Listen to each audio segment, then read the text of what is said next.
diaphragm and all that sort of stuff, and really project. But I haven't done that in a long time. Although I always enjoyed doing theater. I always think that an actor should have, if you want to be an actor, you should always have that experience of being on the stage and having that exchange between yourself and the actors on the stage, of course, but it's also a kind of an exchange between yourself and the audience. You include the audience. So that's a lot of fun to do, actually. But anyway, hello. Hi, Billy.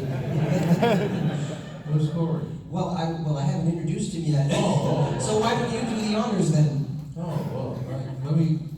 Corey!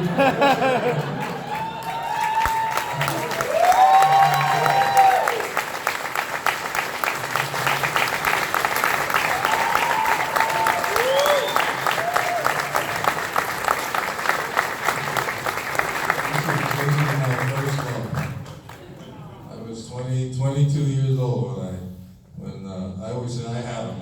I forget, it was a lady by the name of Audrey. He's going to try to embarrass me. He's good. But you know, before he came, actually, it was so funny. When I was told that he was going to enter the world, I really had this premonition that my best friend was coming. That's how I treated his birth. And then when I missed his birth by one day, and I left word that his name should be Christian. And then my father, I talked to him. I was in California I was on my way to New York with a play called A Taste of Honey that I did with Angela Lansbury and Joan Plowright and a lot of host of English actors. This is 1960. Yeah, when was you born? You were born in 60. But I missed his birth by one day. It was so funny. As I said, I left word that his name should be Christian. And then when I talked to my father, he told me that I had a son. His name was Corey. And that was the first time. That's my mother for you. His mom, she seemed to be conciliatory, but obviously what I asked for really didn't really matter at that particular moment.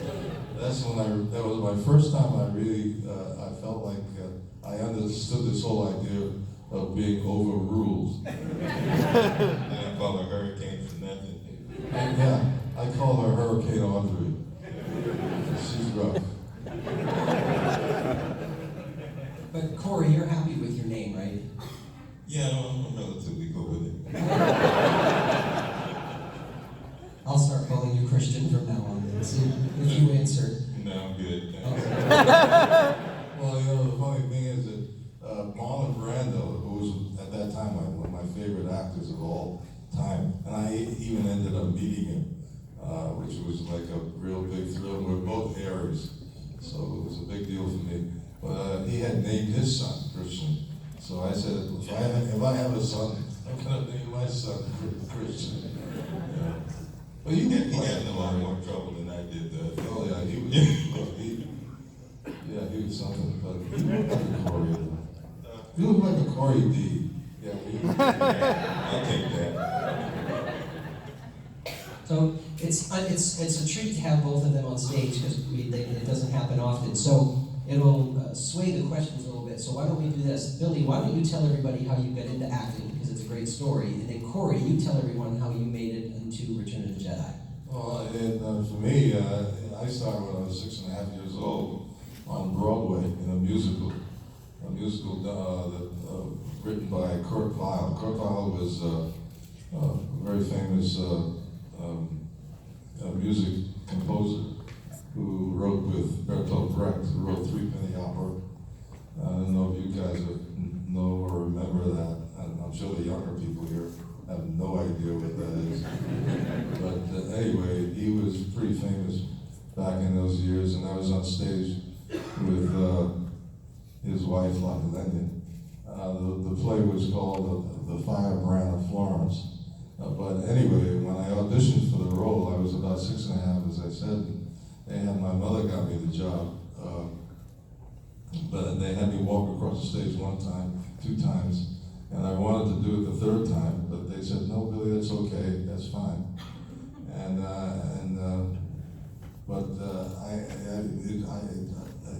I was a little bit unhappy about not doing it the 3rd time, so I started crying. And I always said I cried my way into show business. Corey, did you cry your way onto the set of Return of the Jedi? Almost. I cried after. I realized what I was getting into. Well, share the story. Well, Pops approached me and asked me if I wanted to work as a stand-in for him, you know. So when you work as a stand-in in the industry, you mimic the movements of the actor while they relax in their trailer. And they use you to set up. Boy, get me my coffee. Just about. And they use you to set up all the complicated camera movements and lighting stuff. And so I knew what it was. I'd been on a few sets with him, and he asked me if I wanted to do it. And I said, well, where are you going? And he said, I'm in Arizona. And I was like, no. So I was working on a music project at the time, and because I played bass and write songs and stuff, but we were trying to get a record deal. Stephen Costantino and I were working on this project together, and so we really didn't want to take any time out from that. You know, even though it was Star Wars, of course, you know, but you know, I know how difficult movie shoots can be. It's not as glamorous and fun as everybody might think it would be, but it was a privilege anyway. But so I reluctantly said yes. He said, well, you can bring Steven and you guys can continue working on the music. You can bring your guitars. And I was like, okay. So, you know, then I came there as a stand-in, and then ended up as the role of Klaatu in that scene. And then also working with him and the stunt double that he had, the 3 of us doing different things in the same scene. They put his clothes on me. Said, okay, Corey, we need you to, because he had burned his foot in one of the scenes. They had an explosive charge that went off with a tentacle came to grab his leg. And so like, I don't think we want to put your dad in the harness today. So they asked me if I would put the harness on. I was fit and a martial artist and all that. And I was like, yeah, why not? Let's do it. What they didn't tell me about was the explosions that were when I was up there, and I look up and I see Chewbacca's double smoldering. I'm going, it's kind of toasty out here right now. But yeah, that's kind of the story behind it. But, How long were you guys in the desert shooting? yeah, it was like 2 weeks, maybe 3 weeks. It's that long. I'm not good about the time. yeah, it felt like forever, but you know, poor Peter in that Chewbacca costume, man. Yeah, It wow. was brutal. He had to take salt tablets and different things. Keep from getting completely dehydrated because it was about 110 degrees in the shade there. Brutal weather conditions, and then sandstorms, like on a regular basis, as well as like the Marines flying over the set, jet, blowing everything everywhere. So everybody was getting curious. Well, they were trying to find out, they were Yeah. looking what you guys were doing. They tried to hide it by calling it Blue Harvest. Well, some of you guys know about that, but we had these Blue Harvest t-shirts when I got there. I'm like, I thought we were working on Star Wars. Crap.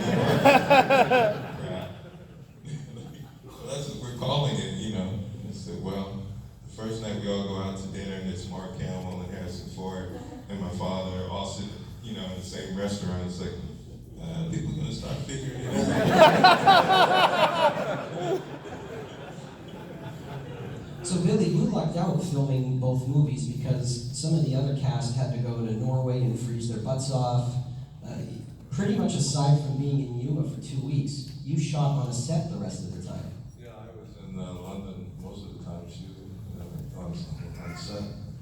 So I was lucky that way. Thankful too? What? thankful also?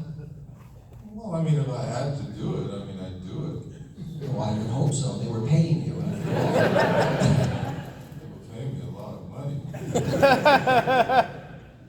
But it's not like you were beating down production's door going, I want to go to Norway.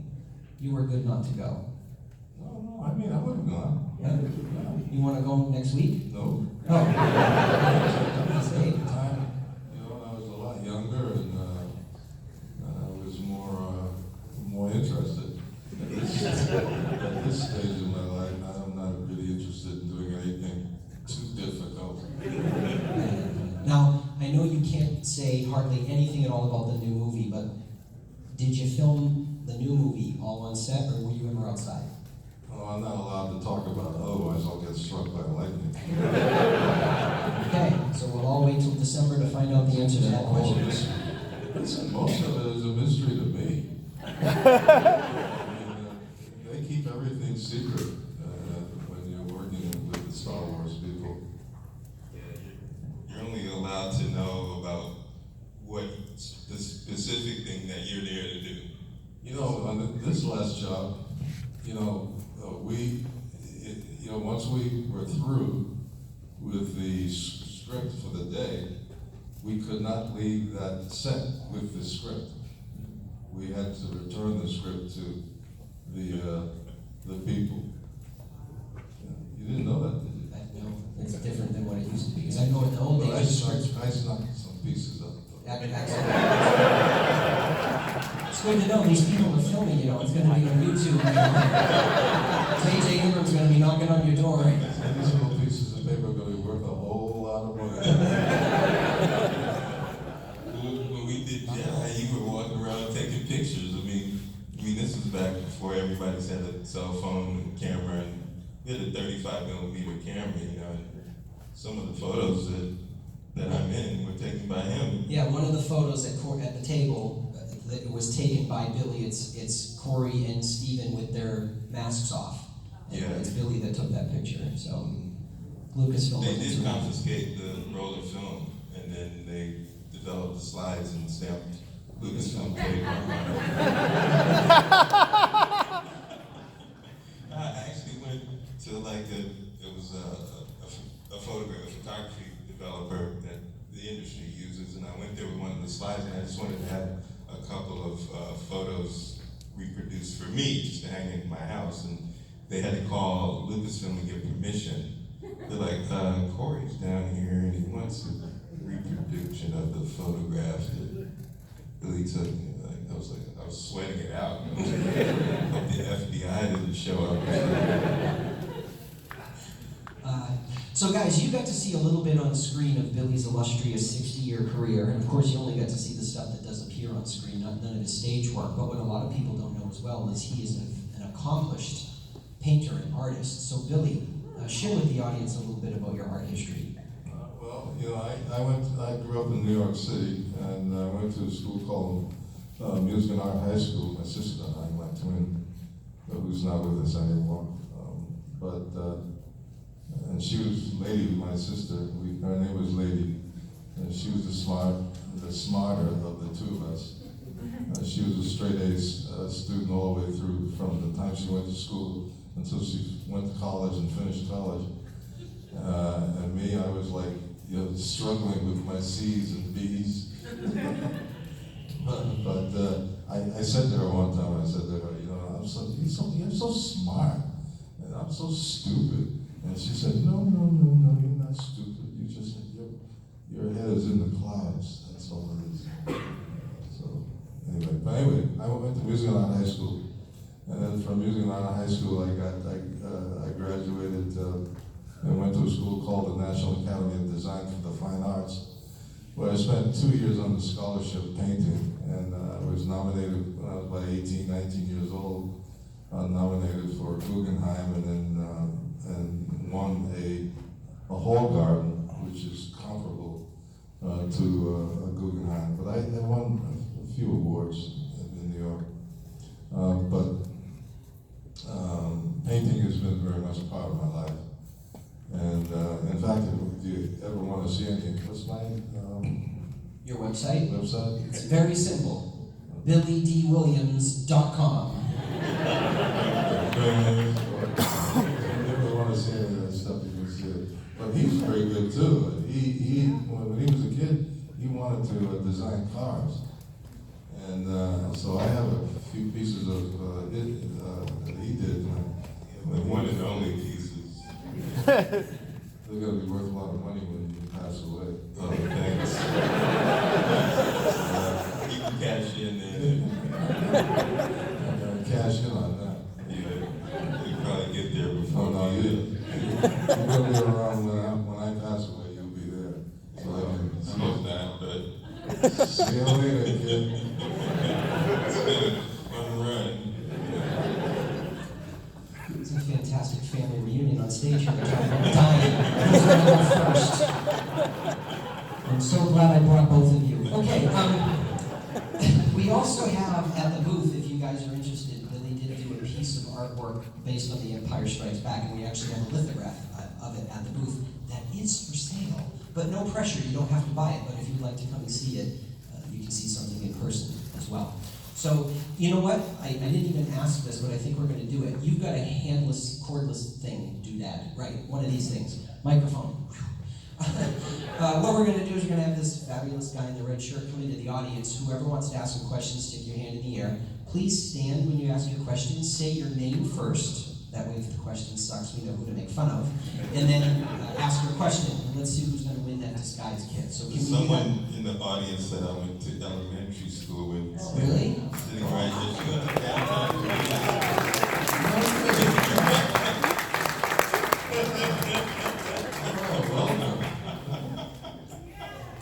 Hi. Didn't expect to see you sitting in the front row.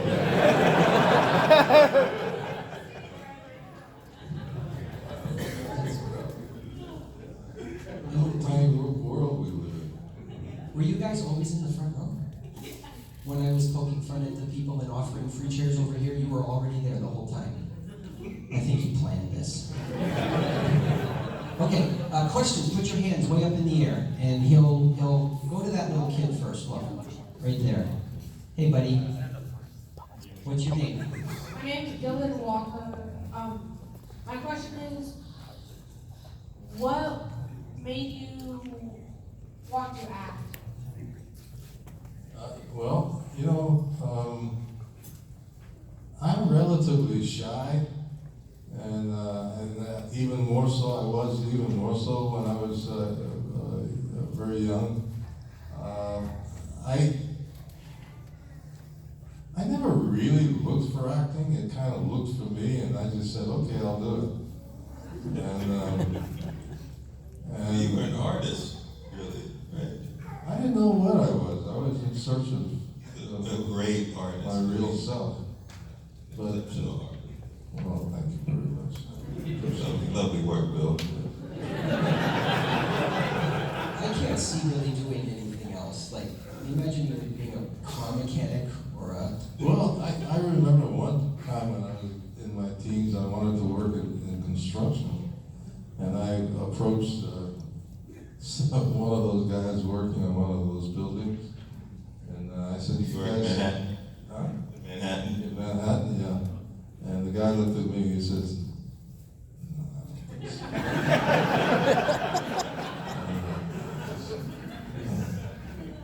go read a book or something. Yes, go. Hello, I'm Andrew. I loved you as Harvey Dent in the Batman movie.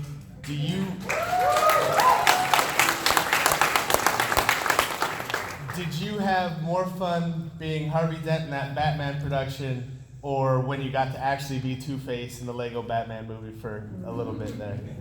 The Lego thing was such an irony to me. I mean, I fell out laughing when they told me I was now going to be Two-Face. Made out of a piece of wood, plastic. But I actually was looking forward to playing Two-Face at that time. But things that the Sony people bought out the project, the franchise, and so they decided to take a different direction. But no, I really look forward to it because because I thought I would bring something really interesting to the character. But by the same token, I mean, Tommy Lee Jones is like one of my favorite actors in school. Those Tim Burton movies, though, were like way different. I mean, they were really great movies. Tim Burton's. He's a cartoonist or an animator. Yeah. Yeah. No, he is. They're all like that. He's brilliant. You know, while you're finding the next question, I'll fill everybody in on this, because it's an interesting trivial fact. Billy is Lando literally in everything that you see. So all those clips like Robot Chicken and stuff, that's actually Billy's voice. That's why we put it in there. So the Lego movie, the Robot Chicken, all the video games, the radio drama back in the days for Empire, Return of the Jedi, Billy has portrayed the character of Lando all the time. So.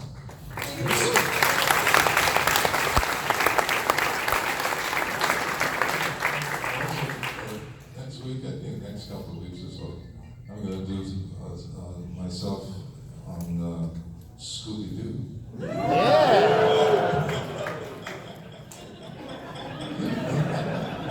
Scooby-Doo. Scooby-Doo. Do you know when it's going to come out? How far down is it? Like? I have no idea. No. We haven't done it yet. So they have me scheduled in the next couple of weeks or so. Okay, so definitely a few months. So keep your eye out. September, guys. Look, Scooby-Doo and Billy D. Williams. It'll be sweet. Yes, sir. Hi, Mr. Williams. My name is Dan, and as a proud fan of a lot of your work and a lot of different fanboy aspects of entertainment, sadly we sometimes see that there's like some toxic aspects of people who get a little bit like in your face about why did you do this, or they criticize sometimes some of our work. I'm wondering, like we've seen that with Star Wars lately. Have you heard from any of your fellow actors or anyone, like what are some of the negative experiences that maybe you've come across with overzealous fans who maybe have been critical of some of the work you've done? Nothing recently, actually. You know, it's been pretty good. They've been very nice to Lando lately.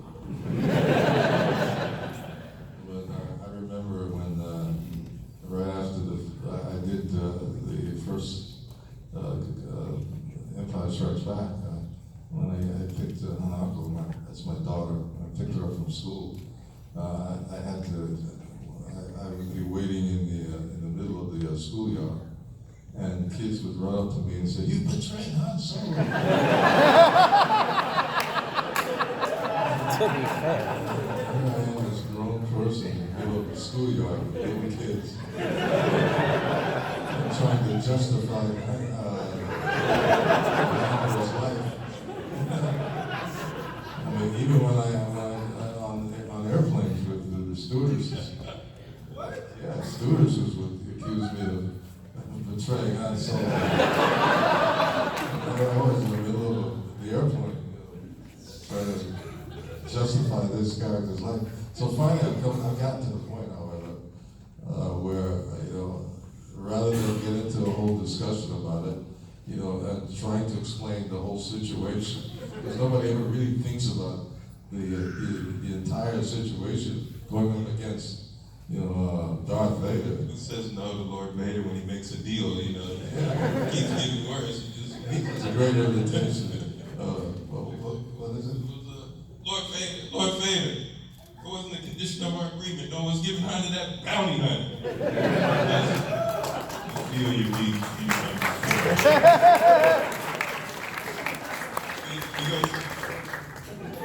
It would be unfortunate if I had to leave a garrison.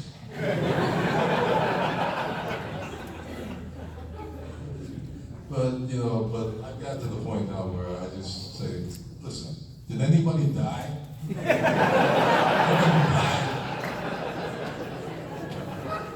And that whole discussion. You're the only person that ever raised their voice at Lord Vader made it to the next scene. Right.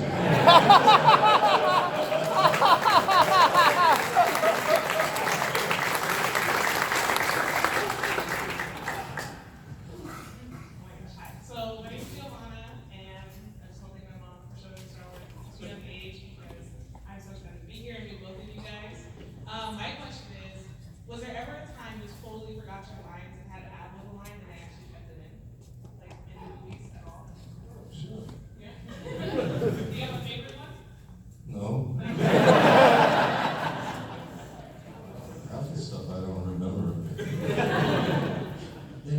there's actually a few times where we've been in a panel and someone will go, oh, you did this such and such project, and they go off on this great scene, and da-da-da-da, and Billy goes, oh, I was in that?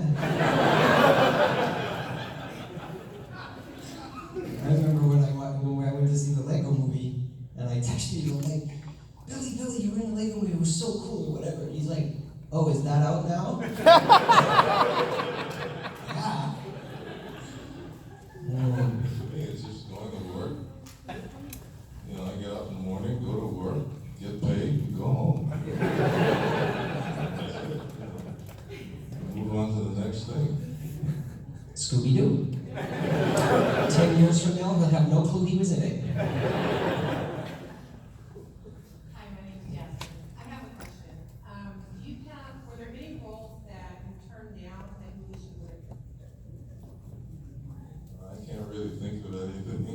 I can't remember. You've done like hundreds of movies, so it's like, I've been in so many movies, you know, I've been in so many movies. I don't know, weren't you like supposed to be like Captain Picard role or something at one point? Weren't you supposed to be like in Star Trek or something, like on the television series or something? I don't think so. I thought Nan told me something like that. Are you supposed to be like in Sister Act or something like that? Because everybody gets the two of those confused.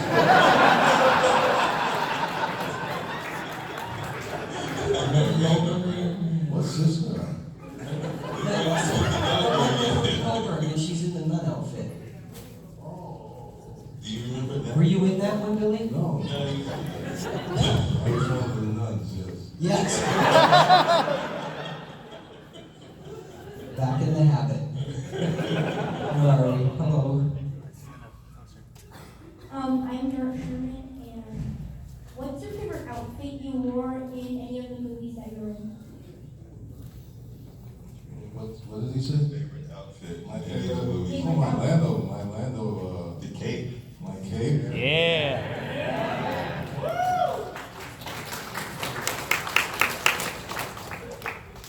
Did you take a cape home from the new movie? I should have. Seriously, you didn't? No. How many times have we been in the panel when someone says, did you keep it from Empire? And you say the exact same thing. And now you're in the new movie and you make the same mistake. So you would have, dummy I am. I asked for an Ewok And you walk ahead. Yeah, the Ewok head. Yeah. rather than the cape. Yeah. That's stupid. I wanted that Was cape. he even in a Where is scene it? with an Ewok? It's in a museum somewhere, Is it? isn't it? It's in the Lucasfilm archives, the original. It travels for the costuming tour. Well, the lining of that cape, I mean, I've seen a lot of people do cosplay and do Lando Calrissian, and they can never get that cape anywhere near what the real cape. The lining in that cape was something unique, kind of, it seemed like. Can you call J.J. Abrams on Monday and ask him for the new Well, I'm one? working on something now, something that I use in this movie. Oh, I'm hoping to get hold of that. oh, okay.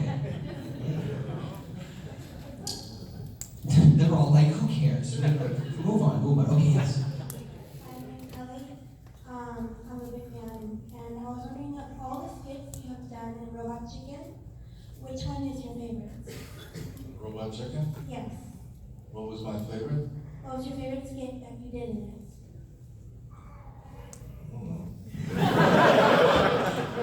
I like there was one where you went on a tirade. Yeah. Yeah, that was We didn't put it in the video because he swears a lot. Yeah, this guy's cursing, and I was just cracking up because he doesn't usually talk like that. the supermarket, right? Yeah, he went crazy. And then the other one where one of my favorite ones is the one where it's Vader, and he says I'm altering the deal, and he keeps coming back with different ways of altering the deal. I want you to wear a tutu and a blouse or something. And then he just gives up and goes, okay, yeah, whatever. What's your favorite, Kelly? My favorite, sorry. My favorite was, it's been a while since I've seen chicken. So, I'm sorry, I didn't mean to put you on the spot. it's fine. I like to say all of them because they're all fantastic, they're all funny. Good answer. Especially the one where he is personal. There you go, see, yeah. Did you guys all see, did you all watch Robot Chicken? Yeah. For those of you who don't, you need to because it's hilarious. And you've got to see this one we're talking about because it's funny. It's edgy. You don't have to, you can actually just research, look it up on YouTube, just put Robot Chicken Lando cursing. And I think it's like the first one that comes up. So, yes. And I don't usually use profanity. Yeah, you don't use that kind of language. That's why it was even more hilarious.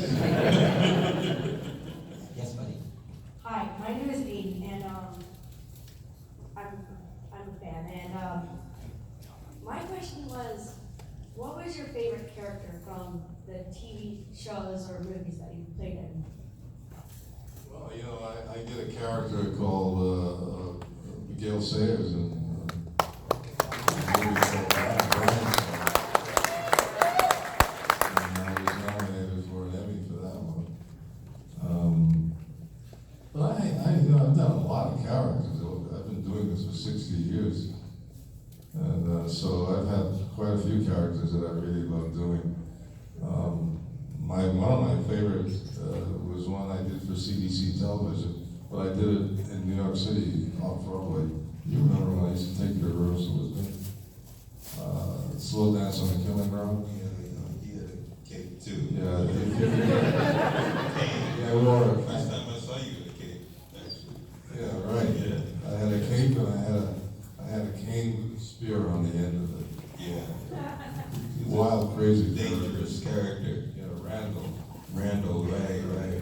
But he was sort of like a Hamlet character. He had these great, long speeches. And I was pretty brilliant, I must say. But you can see it. I think you can get it. Really? Yeah. Wow. Yeah, I remember being in the audience when you did that play. I also remember getting in trouble because my mom had given me something specific that she wanted me to wear. And I did not wear the shirt that she told me to wear. It was, kind of like a blazer and whatnot. And the shirt that she gave me to wear, I didn't want to wear it. And I put a different shirt on that didn't match the blazer. And she really got on me. She was like, next time. I was like, oh my God, I'm going to die. When he was about 5, I think you were about 5 years old when I took you did a commercial for Tonka Toys. Oh, yeah. Were you about 5? Probably, yeah. And I remember him telling the director how to direct it. I don't remember that. I was sitting there, I'm like, oh my. Like your first and only commercial? Yeah. It was literally telling the director how to direct the commercial. That's I was cool. no kid. It was a fire engine that you hooked it up to a water hose. And the fire engine would squirt water. So, of course, I was having the blast squirting water all over the place. Probably places where I shouldn't have been squirting water. Just New York City, little kid. You knew that kid. Yeah. We have to find this commercial. That's awesome. Yeah, it's crazy. And then I also did, the Clairol ad with my mother. Oh, yeah. Because my mother was like the first ethnic woman to model for Clairol. So she had me in the ad with her, and it was a photo. And we would get on the bus in Manhattan, and I would see it up there inside the bus, and I'd go, Mom, that's us. And she was like, shh. Get robbed or something.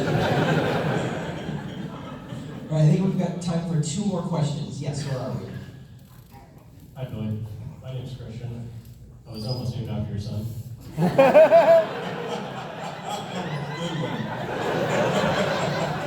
I was hoping you could share with us one of your favorite memories with Carrie Fisher off the set of Star Wars.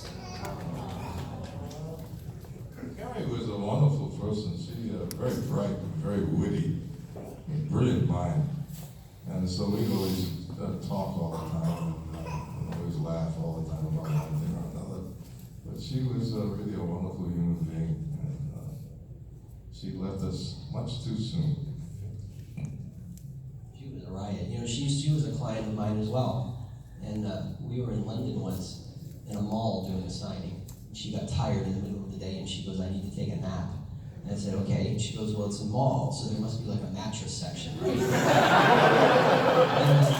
I don't know. So she stood up, grabbed my hand, dragged me off, and she had a line a mile long, and we walked around the mall till we found the mattress section. She pushed me down on it, she threw herself on top of me and fell asleep for a half an hour. So I actually got to sleep with Princess Leia. I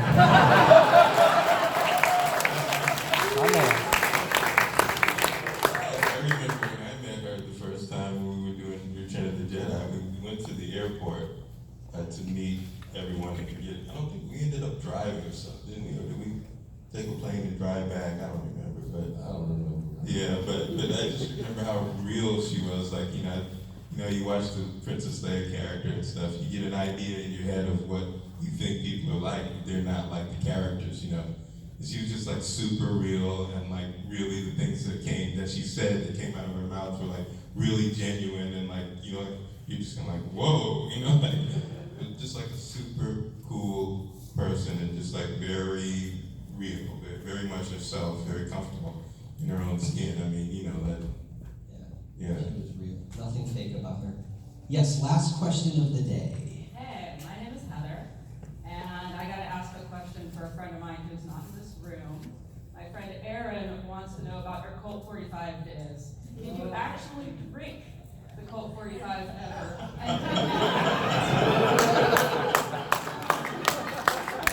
Works every time.